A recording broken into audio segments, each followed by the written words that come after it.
Que el Señor sea con todos y cada uno de los que escuchen este mensaje. El mensaje de hoy tiene este título: Buscando la unidad por el Espíritu Santo.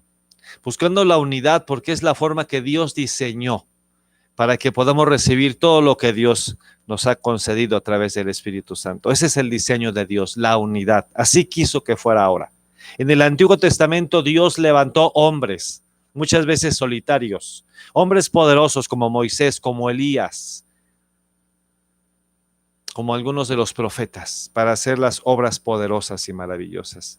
Pero el Señor ahora, en este tiempo, escogió un grupo de creyentes, la iglesia, los llamados a seguirlo a Él, los llamados fuera para seguirlo a Él, para conocerlo, para amarlo, para ser las personas que en unidad manifiesten su amor y su poder, y de esa manera continuar haciendo lo que Jesús inició. Es la era del Espíritu Santo, es el tiempo del Espíritu Santo en nosotros. Así que el tema de hoy es buscando la unidad por el Espíritu Santo. Y cuando nosotros hablamos de buscar la unidad por el Espíritu Santo, es dentro del tema general, que es recibiendo del Espíritu Santo lo que Dios ha preparado. Vean lo que dice en 1 Corintios capítulo 10. Vamos a estudiar hoy los capítulos 10 al 12. Y dice en el capítulo 10, amados hermanos, no quiero que olviden de lo que le sucedió a nuestros antepasados hace mucho tiempo en el desierto. Todos fueron guiados por una nube que iba delante de ellos, y todos caminaron a través del mar sobre la tierra seca. Todos ellos fueron bautizados en la nube y en el mar como seguidores de Moisés. Todos comieron del mismo alimento espiritual y todos bebieron la misma agua espiritual, pues bebieron de la roca espiritual que viajaba con ellos, y esa roca era Cristo. Entonces, aquí Pablo empieza a hablar de lo que sucedió al pueblo de Israel.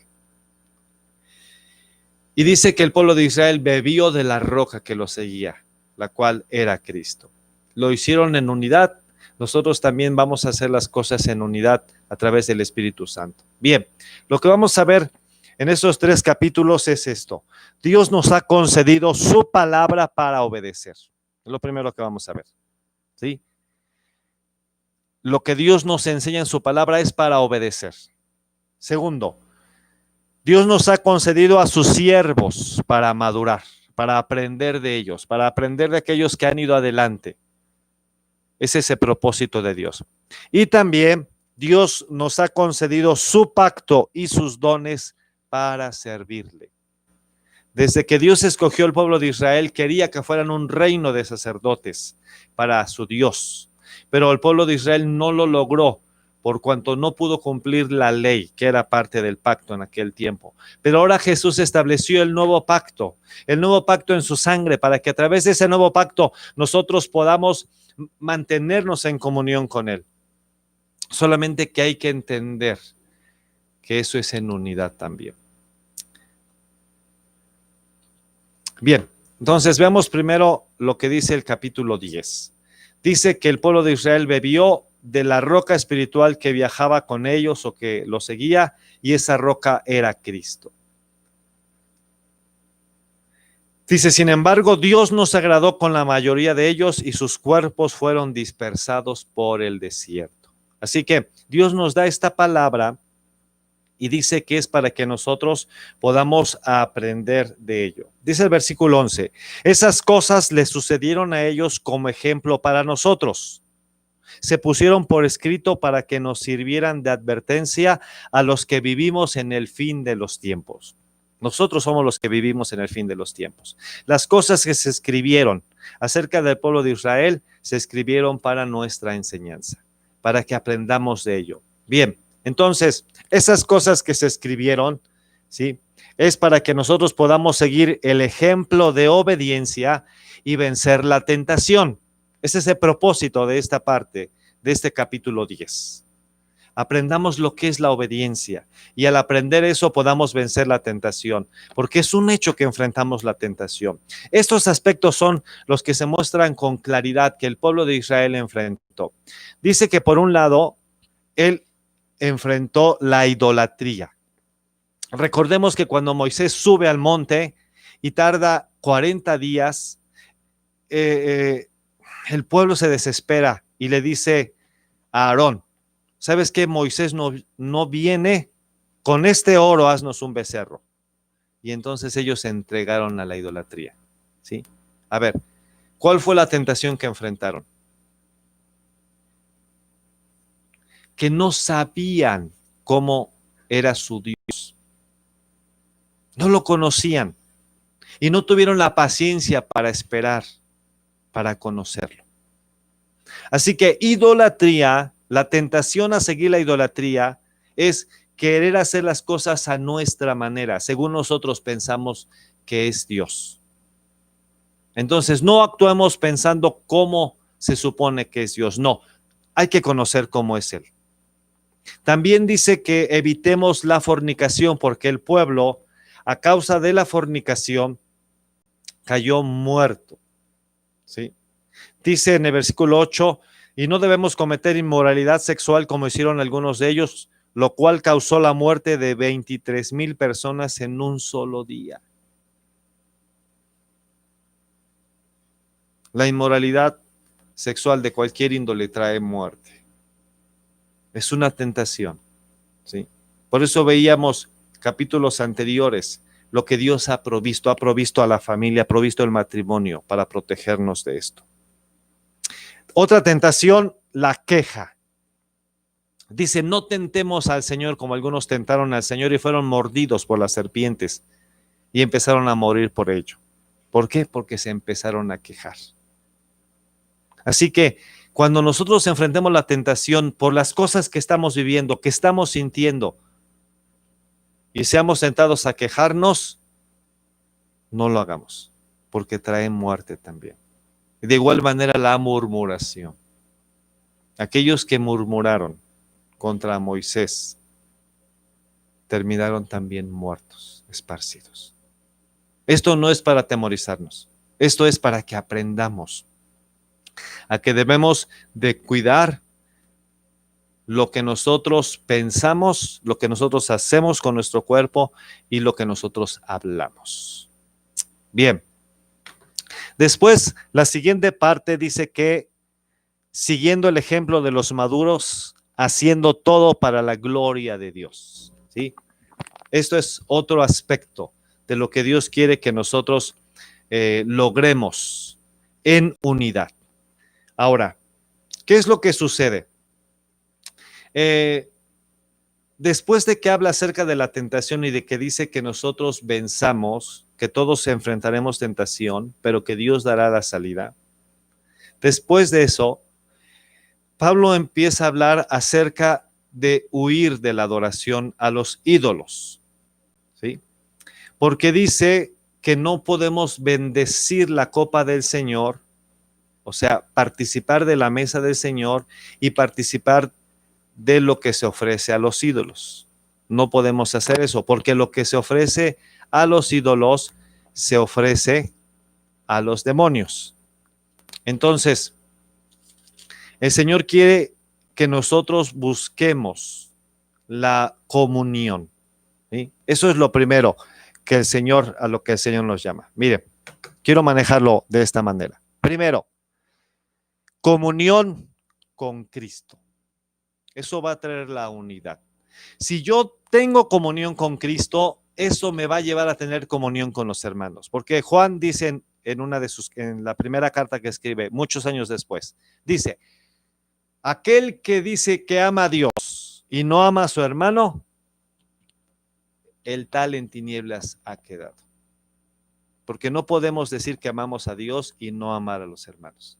¿Cuánto amamos a Dios? Eso está determinado por cuánto amamos a los hermanos. Por eso es que es importante la comunión con Dios. Eso es lo primero, estar en comunión con Dios. Si a veces nos es difícil amarnos o sobrellevarnos, la única solución es estar en comunión con Cristo. estar cerca de Él, amarle, reconocerle, buscarle. Después, lo siguiente que nos toca hacer para mantenernos en esa comunión es buscar lo que edifica. Porque Pablo después empieza a hablar, dice, todo lo puedo hacer, todo me es lícito, ya no estoy bajo una ley que me esté prohibiendo, pero no todo edifica. Así que, ¿qué son las cosas que debemos de seguir? Las cosas que edifican, que me edifican a mí y que edifican a los demás. Hay algunas cosas que en la Biblia no dice específicamente porque no existían, ¿sí? Sin embargo, por ejemplo, habla de que no exista inmoralidad sexual y eso incluye la pornografía, ¿sí? Incluye el mirar a una persona para codiciarla y así se adultera en el corazón. Entonces, los principios es, no debemos dejar que nada nos domine y sobre todo ninguna cosa que realmente no edifica. Hasta las cosas más simples, si nosotros las seguimos en exceso y ya no nos edifican, ya no es algo que agrade a Dios. Bien, ¿qué otra cosa? Hay que cuidar al débil. Pablo dice, cuando tú has entendido que un ídolo nada es, ¿sí? Entonces, dice, tú puedes ir, dice el versículo 25, por ejemplo, de todo lo que se vende en la carnicería, comed sin preguntar nada por motivo de conciencia, porque del Señor es la tierra y su plenitud. ¿Ok? Entonces, cuando nosotros sabemos que Dios santifica todo, podemos comer de todo. Ahora dice, si hay alguien que es débil en su conciencia porque sabe que algo de ello fue sacrificado a los ídolos y te dice, por amor a Él no lo hagas. ¿Okay? Por amor a Él no lo comas. Hay que cuidar al débil. ¿Qué otro principio? Que hay que hacer las cosas por agradecimiento. ¿Sí? Dice, versículo 30, y si yo con agradecimiento participo, ¿por qué ha de ser censurado? ¿Por qué he de ser censurado por aquello de que doy gracias? Entonces, debo de hacerlo con agradecimiento. Todo lo que haga debe ser con gratitud. Si las cosas que yo hago, puedo darle gracias a Dios por ello, están bien, están correctas. ¿Ok? ¿Sí? Entonces yo no puedo decir, gracias Señor, porque me das la fuerza para pegarle a este. No podemos agradecerle así. Señor, gracias te doy, porque a esta persona le pasó esta desgracia. Qué bueno que le pasó eso. Claro que no. Sí, pero sí podemos decir gracias, Señor, porque no logramos no discutir, llegar a un acuerdo. Entonces estaremos haciendo lo siguiente. Dice en el versículo 31. Si pues coméis o bebéis o hacéis otra cosa, hacedlo todo para la gloria de Dios. Así que quieres caminar en unidad y quieres honrar al Señor, haz y cumple con todo aquello que dé gloria a Dios. Esa es la forma en la que nosotros vamos a vencer la tentación y vamos a poder caminar en una vida que le honre y que le agrade. Versículo 33 dice, como también yo en todas las cosas agrado a todos, no procurando mi propio beneficio, sino el de muchos, para que sean salvos. Entonces, cuando buscamos la unidad, buscamos el beneficio de más personas, más van a ser salvos. Por eso dice Pablo en el 11:1, sed imitadores de mí, así como yo de Cristo. Bien, entonces capítulo 11 tiene que ver con esto, siguiendo la unidad en el servicio y la comunión. Siguiendo la unidad en el servicio y la comunión. Bien, aquí hay algunos aspectos no tan sencillos, pero vamos a ver los principios. la forma en la que Dios quiere que los veamos, que podamos entenderlos. Bien, primer principio, orar o profetizar en unidad. ¿Ok?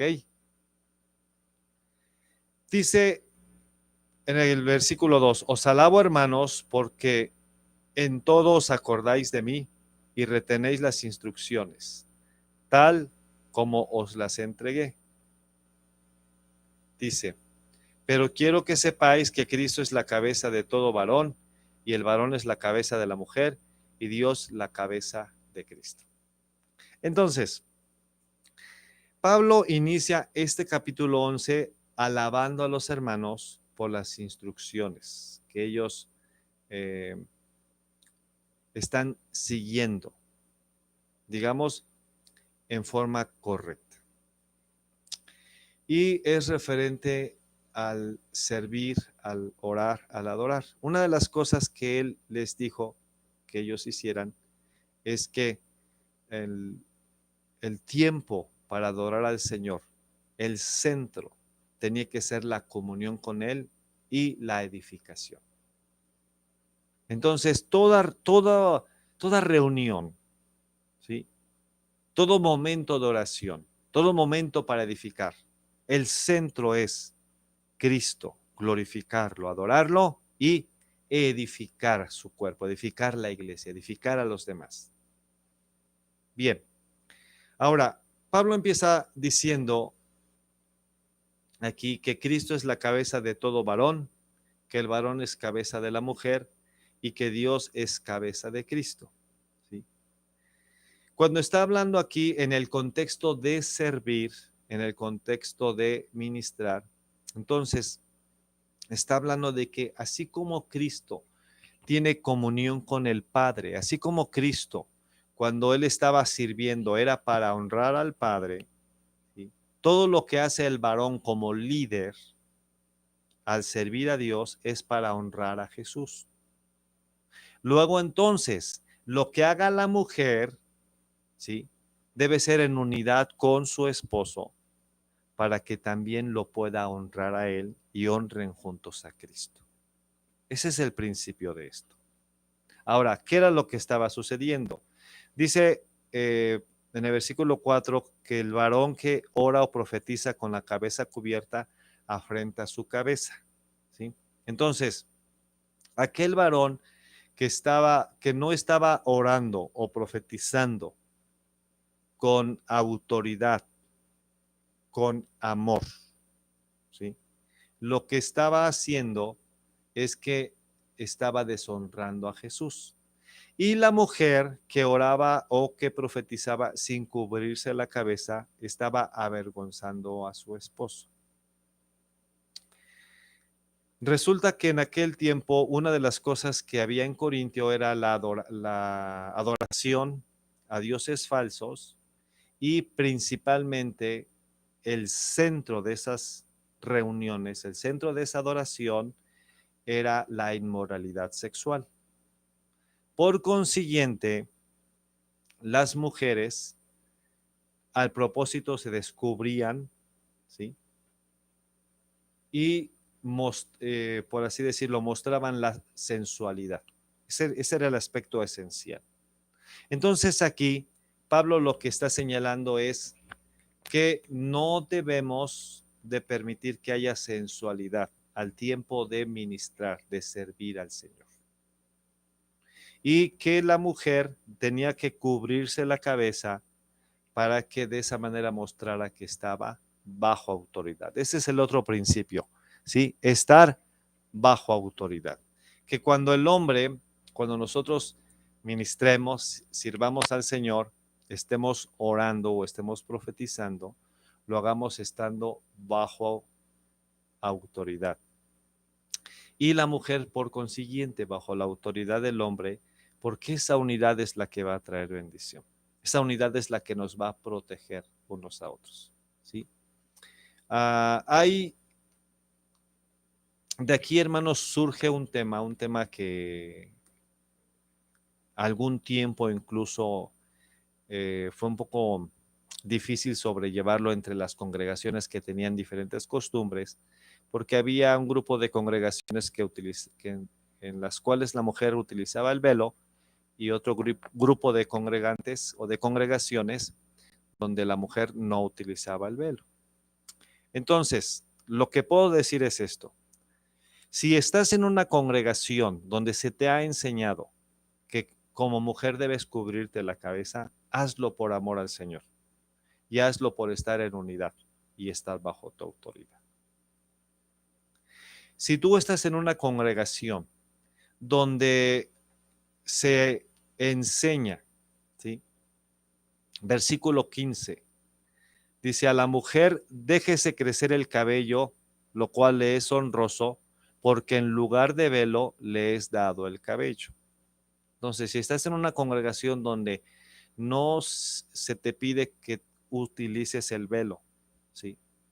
Lo que es importante es que estés bajo la autoridad de tu esposo y dejarse crecer el cabello. Es como ponerse el velo. Principio, ¿sí? Versículo 16 dice: con todo eso, si alguno quiere ser contencioso, nosotros no tenemos tal costumbre ni las iglesias de Dios.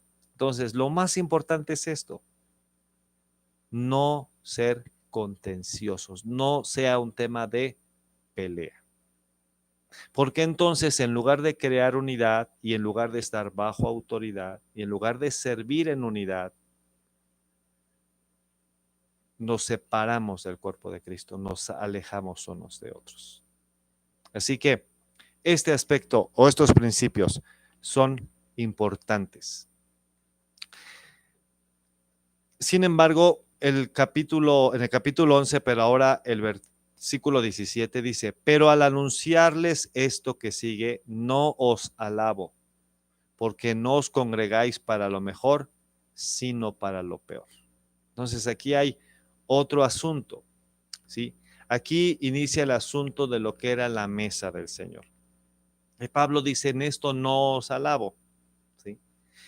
Yo os alabo en la forma en la que están sirviendo a Dios, en la forma en la que están siguiendo las reuniones, en la forma en la que están desarrollando los dones espirituales, aunque voy a corregirles algunas cosas. Más adelante, Pablo enseñará algo acerca de ello. Pero aquí inicia esta parte, esta segunda parte del capítulo 11, inicia diciendo: en lo siguiente, no os alabo, porque en lugar de congregarse para lo mejor, se están congregando para lo peor. Bien, entonces, ¿qué es congregarse para lo mejor? Número 1, unidad en lugar de división, ¿sí? Si nos vamos a congregar, tiene que ser para unidad. Si no es para unidad, estamos echando a perder nuestro tiempo y estamos teniendo en poco la presencia de Dios, el amor de Jesús, el nuevo pacto en el que estamos. De esto habla esta parte de 1 Corintios capítulo 11.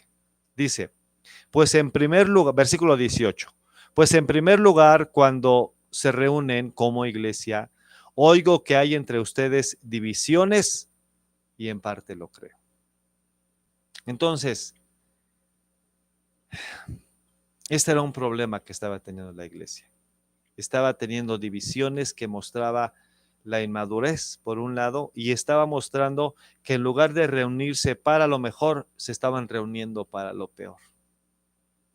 Dice: aunque es preciso que entre ustedes haya disensiones para que se haga manifiesto entre ustedes los que sean aprobados. Es decir, que la forma de pensar diferente es normal y se va a presentar, ¿sí? Y de repente unos van a pensar una cosa y otros otra. Dice: pero así se va a mostrar quiénes son aprobados, quiénes están entendiendo mejor la palabra, el evangelio, la gracia. Pero dice el 20, cuando se reúnen, no, esto no es comer la cena del Señor, porque al comer cada uno se adelanta a tomar su propia cena y otro tiene hambre y otro se embriaga. Dice versículo 22, porque no tienen casa en que coman y beban, o menosprecian la iglesia de Dios y avergüenzan a los que no tienen nada. Entonces, el siguiente principio es honrar a los que tienen menos. ¿Sí? Si nos vamos a reunir, vamos a congregarnos y hemos sido bendecidos, tenemos mayor conocimiento en algunas cosas o tenemos simplemente el Señor nos ha bendecido económicamente como en otros aspectos. Hay que honrar a los que tienen menos, porque eso va a traer unidad y eso va a honrar al Señor. Dice el versículo 23, porque yo recibí del Señor lo que también les he enseñado, que el Señor Jesús la noche que fue entregado tomó pan. Entonces, aquí habla acerca de la mesa del Señor, dice que el Señor partió el pan, que el Señor dijo, después tomó la copa y dijo, este es el nuevo pacto en mi sangre. Entonces, eso fue lo que Pablo les enseñó, ¿sí? Dice, 27, de manera que cualquiera que come este pan o bebiere esta copa del Señor indignamente será culpado del cuerpo y de la sangre del Señor. Por tanto, pruébese cada uno a sí mismo, coma así del pan y beba de la copa. Vean, entonces, lo primero que dice es que no se debe tomar de una forma indigna, es decir, con pecado. ¿Correcto? Pero si uno se acerca a la mesa del Señor, tiene esa oportunidad y uno se examina y uno le pide al Señor perdón, dice, coma, coma, porque es un asunto personal, es algo que es entre tú y Jesús. Arréglalo y siéntate a la mesa, porque eso es lo que el Señor quiere. ¿Correcto? Entonces, eso es importante. Por eso es que nosotros tenemos que ver la mesa del Señor como una oportunidad, como un privilegio de estar en comunión con Él.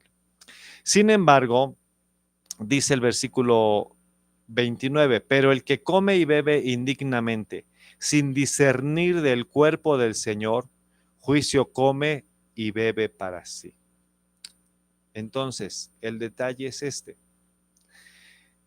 El asunto es que cuando nosotros cometemos pecado que ofende al Señor y que nos ha separado del Señor, ¿sí? Que son principalmente en nuestros pensamientos, en nuestras emociones, en cuestiones hasta cierto punto privadas, solo al Señor podemos confesar y Él nos perdona. Pero cuando tenemos problemas o tenemos pecados con el cuerpo de Cristo que tienen que ver con la relación con los hermanos, entonces ahí es donde tenemos que discernir el cuerpo de Cristo. O sea, tenemos que darnos cuenta que esas personas son nuestros hermanos. Eso es discernir el cuerpo de Cristo, aceptarlos, amarlos, buscar la unidad, porque lo que ellos estaban haciendo es que no estaban entendiendo que los pobres también eran cuerpo de Cristo, que los que tenían menos, ¿sí? Que los que estaban iniciando en el camino del Señor, no sé cuántas cosas estaban pasando. En lugar de rechazarlos, tenían que aceptarlos y amarlos. Entonces, cuando nosotros, en lugar de aceptar, en lugar de buscar la unidad, permitimos la división y tenemos cosas contra los hermanos, dice que estamos comiendo indignamente. Y el problema que sí hay que considerar aquí es que dice que el que no discierne el cuerpo del Señor, juicio come y bebe para sí. 30. Por lo cual hay muchos enfermos y debilitados entre ustedes y muchos duermen, que significa que murieron. Entonces, cuando el creyente se mantiene en esta actitud, ¿sí? Hay enfermedad. Porque la enfermedad es una de las razones por las que viene la enfermedad. Es una de las razones. Cuando hay enfermedad por no discernir el cuerpo de Cristo, el Señor lo que quiere es que busquemos la unidad. Recordemos, por eso Santiago escribió en el capítulo 5, y dijo, oren unos por otros y confesaos vuestras ofensas unos por otros para que sean sanados. Entonces, cuando hay algún tipo de enfermedad o cuando ha habido, en este caso dice que había hermanos que habían incluso muerto por estar en esta situación. Sin embargo, dice, mas siendo juzgados, perdón, 31, si pues nos examinásemos a nosotros mismos, no seríamos juzgados, mas siendo juzgados somos castigados por el Señor para que no seamos condenados por el mundo. Entonces dice aquí que si nos examináramos nosotros, ya no tendríamos que estar comiendo juicio para nosotros. Si somos honestos y le pedimos al Espíritu Santo, Señor, ¿qué debo de hacer con esta situación, con esta relación? ¿Cómo arreglo esto con mi hermano? ¿Lo hablo con él para llegar a un acuerdo? ¿Lo paso por alto para mostrar amor? ¿Lo hablo contigo? Porque el detalle era que no solamente enfrentaban el problema, había el problema, sino que el detalle era que ese problema lo compartían con otros cristianos. Y entonces al rato no era uno con uno, sino eran dos con uno, después eran dos contra dos y después eran 5 contra 5. Y ahí se hacía la división. Entonces, Señor, ¿cómo soluciono esto? Si yo me examino a mí mismo y encuentro que hay esto en mi corazón, tengo que encontrar la solución. Y a la solución por excelencia, dice el Señor, si tu hermano peca contra ti, habla con él y gana un hermano. Y el amor cubrirá multitud de pecados, de faltas, perdón. Entonces, dice, si hacemos esto, no vamos a ser juzgados. Pero si resulta que no lo hacemos, no nos examinamos a nosotros mismos, dice, entonces somos castigados. Pero somos castigados para que no seamos condenados con los que no conocen a Dios. Así que tenemos, ¿sí?, el llamado de discernir el cuerpo de Cristo para no ser castigados. Que a final de cuentas dice aquí, para que no seamos condenados. Entonces, aún la llamada de atención de parte de Dios en nuestra salud es una bendición, porque nos está llamando a arrepentirnos y a buscar la unidad. Y así Pablo termina y dice, si alguno tuviere hambre, coma en su casa, para que no os reúnas para juicio. ¿Sí? En ese caso la solución era comer en casa y no llegar con hambre y empezar a comer antes que los demás, porque ese era el problema. Pero ya lo que esté pasando cada iglesia debe de solucionarlo. ¿Por qué? Porque estamos participando de la mesa del Señor. Estamos sentándonos con Él. Y eso es en unidad. Capítulo 12. Y aquí solamente lo voy a mencionar. No voy a entrar ahorita en detalle porque vamos a ver en la próximo mensaje. Vamos a hablar sobre esto. Procurando los dones del Espíritu Santo. Eso se hace en unidad. Y en este capítulo 12, Pablo empieza a hablar, dice, cuando ustedes no conocían al Señor, eran extraviados, ¿sí? Y se les llevaba a los ídolos mudos. Pero ahora yo les digo que el que habla por el Espíritu, ese, ¿sí?, habla de parte de Dios y ese llama a Jesús Señor. Entonces, el centro de la adoración y el centro del servicio es que Jesús sea el Señor y que sea dirigido por el Espíritu Santo. Y entonces este capítulo 12 dice que hay diversidad de dones, diversidad de manifestaciones, pero todas provienen del Espíritu Santo. Y se han hablado de 9, como lo anoté aquí: palabra de sabiduría y palabra de ciencia, vienen por el Espíritu Santo. Fe, sanidades, milagros y profecía vienen por el Espíritu Santo. Discernimiento de espíritus, hablar en lenguas, interpretar las lenguas, vienen por el Espíritu Santo. Así que estaré hablando más acerca de esto. Estaré retomando eso el próximo tiempo que vamos a tener, si Dios nos concede la vida. Pero lo que sí quiero decir es que en el versículo 12 dice, porque así como el cuerpo es uno y tiene muchos miembros, pero todos los miembros del cuerpo, siendo muchos, son un solo cuerpo, así también Cristo. Porque por un solo espíritu fuimos todos bautizados en un cuerpo, sean judíos o griegos, sean esclavos o libres, y a todos se nos dio a beber de un mismo espíritu. Entonces, la unidad es por el espíritu, ¿sí? Somos un cuerpo porque fuimos bautizados por un mismo espíritu. Y somos un cuerpo porque todos bebimos de ese mismo espíritu. Ahora, si estos dones no están actuando, no están creciendo, no se están desarrollando, ¿sí? Porque aquí el punto en el que quiero concluir es que los dones del Espíritu Santo se desarrollan en unidad. Entonces, solo cuando la iglesia está en unidad va a venir el Espíritu Santo. Mientras va a estar contristado, mientras las divisiones van a impedir que Él se manifieste, que Él se derrame, que Él llene, que Él bautice. Pero entonces cuando la iglesia inicia adorando y empieza a estar en unidad y soluciona lo que le impide estar en unidad, el Espíritu Santo se va a hacer presente y va a llenar, va a bautizar, ¿sí? Al ser bautizados en el Espíritu Santo, al beber del Espíritu Santo, el Espíritu Santo va a repartir dones. Y al mantenernos en esa unidad, esos dones van a empezar a aflorar, a fluir y van a empezar a desarrollarse.